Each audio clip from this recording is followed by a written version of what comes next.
បងប្រុសគាត់ទៅបានសុខហើយម៉ាក់កុំគិតច្រើនពេកម៉ាក់មានជំងឺបេះដូងផងបើម៉ាក់ទៅចោលកូនម្នាក់ទៀតខ្ញុំមិនដឹងថាខ្ញុំនឹងរស់នៅដើម្បីអ្វីទេនេះតើឯងគិតថាម៉ាក់ទៅតាមបងប្រុសឯងឆាប់មែនម៉ាក់ចេះតែគិតក្នុងផ្លូវអវិជ្ជមានខ្ញុំចង់ឲ្យម៉ាក់ថែសុខភាពខ្លួនឯងតែថាប្រហែលមកពីនាងអ្នកក្រនោះនាំសោយដល់បងប្រុសហើយទើបបងប្រុសជួបគ្រោះថ្នាក់ចរាចរណ៍បែបនេះ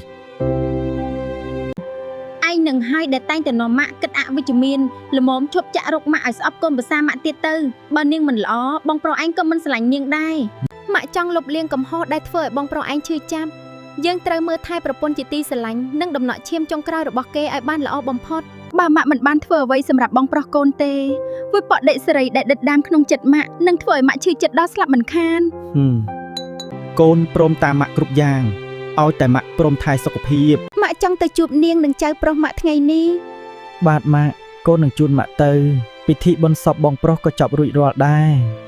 លោកគ្រូលពៅកូនប្រសានិងចៅប្រុសខ្ញុំយ៉ាងម៉េចហើយលពៅយ៉ាងម៉េចខ្ញុំគុយទេលោកគ្រូពេទ្យគុយខ្ញុំស្មានតែលពៅឃើញលោកគ្រូពេទ្យខ្ញុំនឹកឃើញដល់ថ្ងៃ Halloween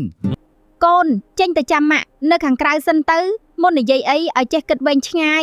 កូនប្រសាអ្នកស្រីមិនទាន់ដឹងខ្លួនទេហើយនាងនៅវង្វេងវង្វាន់នៅឡើយអាចនឹងមិនទាន់ចាំអ្វីបានបើនាងនិយាយមកវល់ស្ដាប់មិនយល់គ្នាអ្នកស្រីមិនបាច់ទាន់សួរនាំនាងច្រើនទេចាលោកគ្រូពេទ្យអរគុណច្រើនហើយដែលបានជួយសង្គ្រោះជីវិតនាងនិងចៅប្រុសខ្ញុំ